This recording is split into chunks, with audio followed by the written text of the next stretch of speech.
Hello tout le monde, c'est Hugo, Hugo des Process, j'espère que vous allez bien. Ça fait longtemps, ça fait longtemps.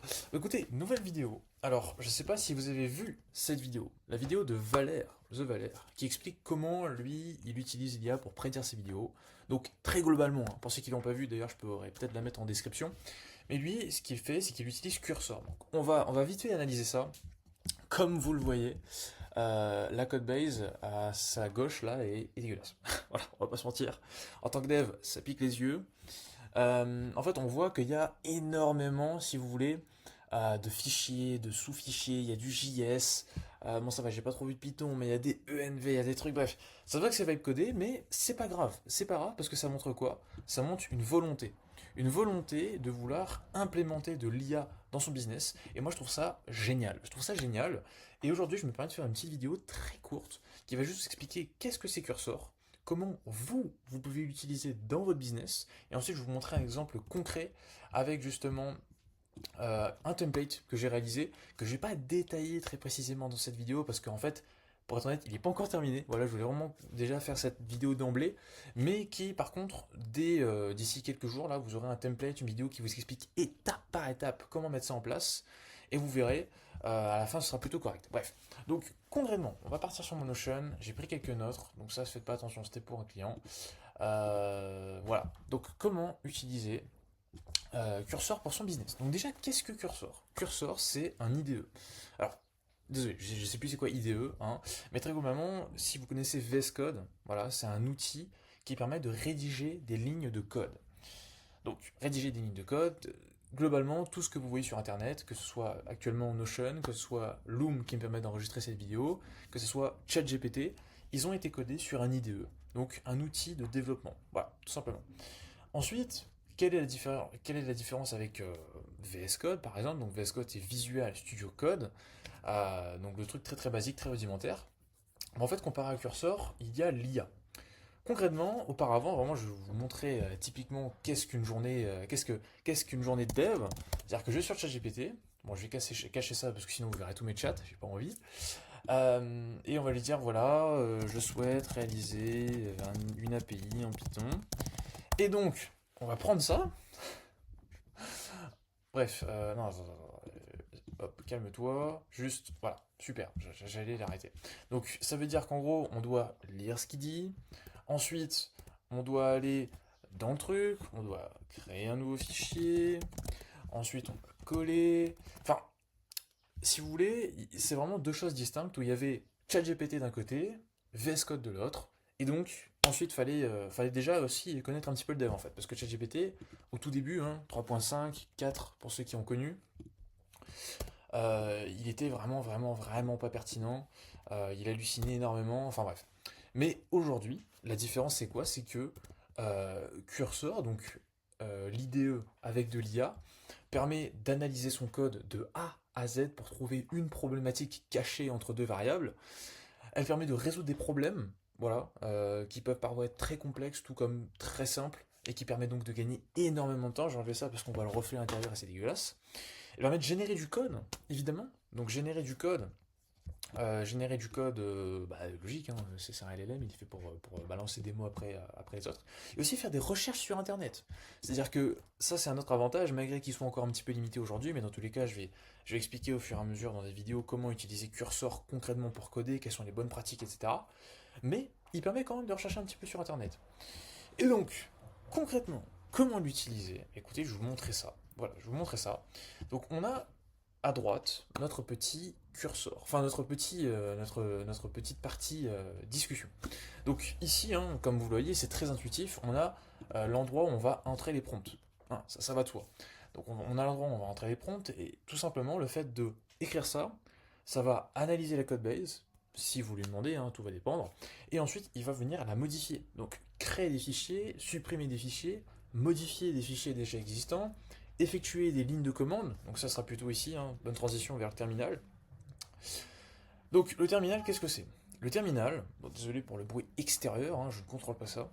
Le terminal, c'est tout ce qui permettra en fait d'exécuter les lignes de code que vous allez rédiger ici.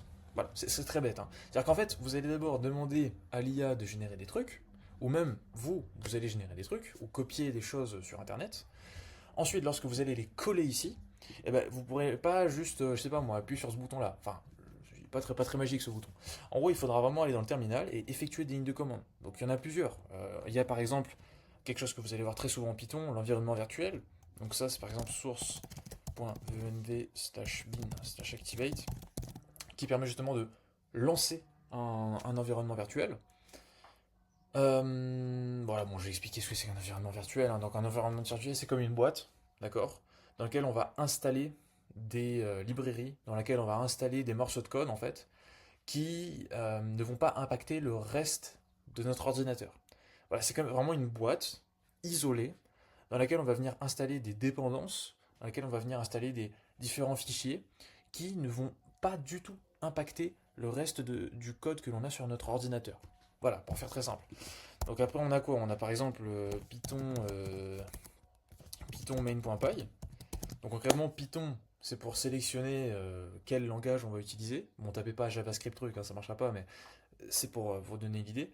Et ensuite main.py, ben, c'est en fait le fichier que l'on souhaite lancer. Voilà, tout bêtement. Bon là il y a quand même pas mal de trucs. Là j'ai pas mal de trucs sur mon Slack. Ouais bon il y a quelques conneries, quelques erreurs. Très bien. D'ailleurs, ce sera dans les bonnes pratiques.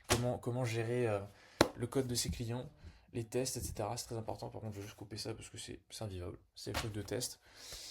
Bref. Et ensuite, évidemment, les fichiers, les trucs, etc., on va les noter où? On va les noter à gauche. Donc, dans la colonne qui permet d'avoir des dossiers, des sous-dossiers, des fichiers. Et les fichiers peuvent être des lignes de code, des images, des PDF. Euh, il y a de tout. Voilà. Dites-vous qu'un fichier, c'est juste du binaire.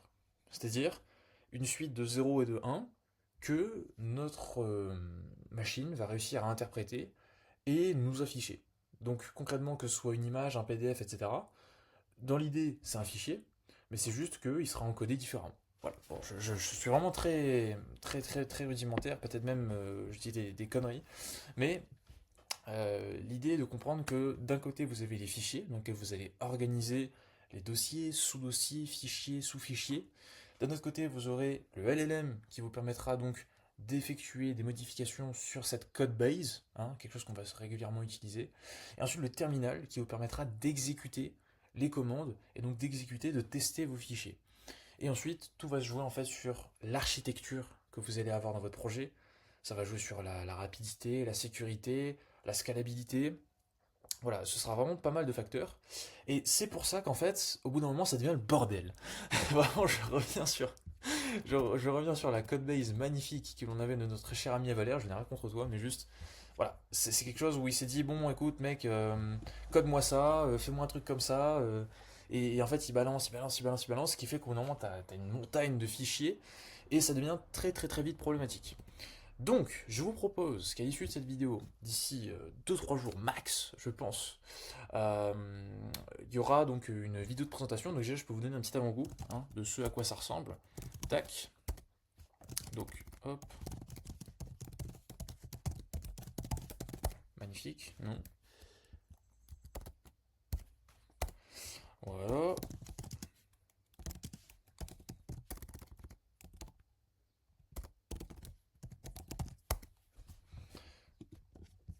Tac. Donc voici à quoi ça ressemble. Concrètement, ici on a les outils. Donc pour l'instant, Notion Slack qui sont non fonctionnels, hein, je vous dis d'emblée, ça ne fonctionne pas, on peut juste les activer, les désactiver, ajouter des profils, mais bon, rien de très incroyable. Et ensuite des workflows. Voilà, des workflows, on peut configurer quel profil ira sur chaque outil avant de lancer le workflow. On peut voir les logs du workflow, on peut exécuter le workflow, même si encore une fois pour l'instant il n'est pas fonctionnel.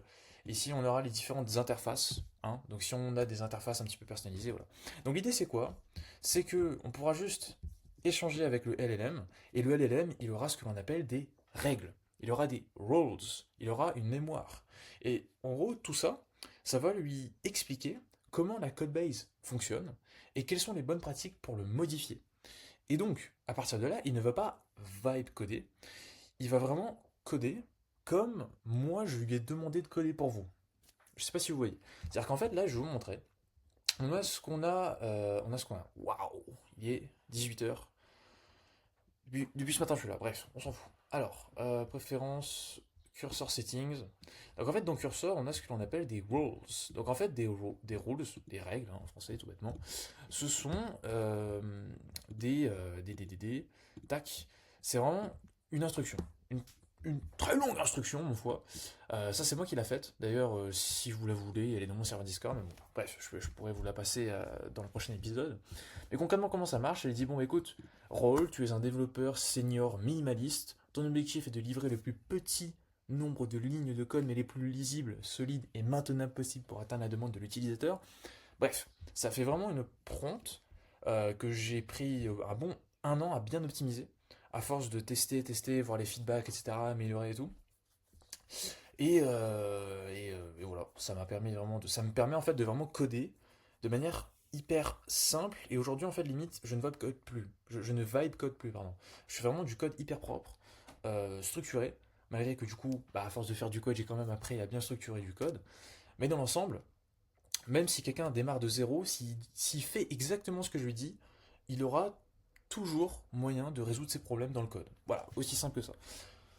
J'ai pas encore fait de vidéo sur comment coder avec l'IA, mais ça ne va tarder, ça ne va tarder. Là vraiment c'est une vidéo un peu aléatoire, mais que j'ai décidé de faire pour vous montrer que, hey, j'existe, et que de deux, on va vous montrer comment faire du bon code avec l'IA, d'accord? Coder proprement. Voilà, j'adore ça. Bref, donc ouais, je crois que j'ai fait un petit peu le tour. J'imagine qu'il y aura des curieux, hein. S'il y a des questions, par exemple, là, tout de suite, maintenant, que vous aimeriez que je réponde au prochain épisode, ce sera avec plaisir. Pour ceux qui ne me connaissent pas, voilà, moi c'est Warugo, je suis développeur back-end Python AI. Moi je fais vraiment beaucoup de Python, du back-end principalement pour les automatisations, des agents IA, des process. J'ai fait pas mal de vidéos sur YouTube maintenant, malgré qu'elles soient un petit peu bancales, hein, un petit peu comme celle-ci. Mais l'essentiel c'est qu'il y a de la valeur, il y a du partage, il y a du code, et on avance comme ça. Moi j'avance comme ça, je suis un fou, j'avance vite. Euh, je code toute la journée. Bref. Je vous remercie d'avoir regardé la vidéo. C'était Hugo, Hugo des Process, et on se dit à très bientôt pour le deuxième épisode où je vais vous montrer comment utiliser ce template pour pouvoir utiliser l'IA dans votre business de manière propre et scalable en allant à l'essentiel. Voilà, c'est parti.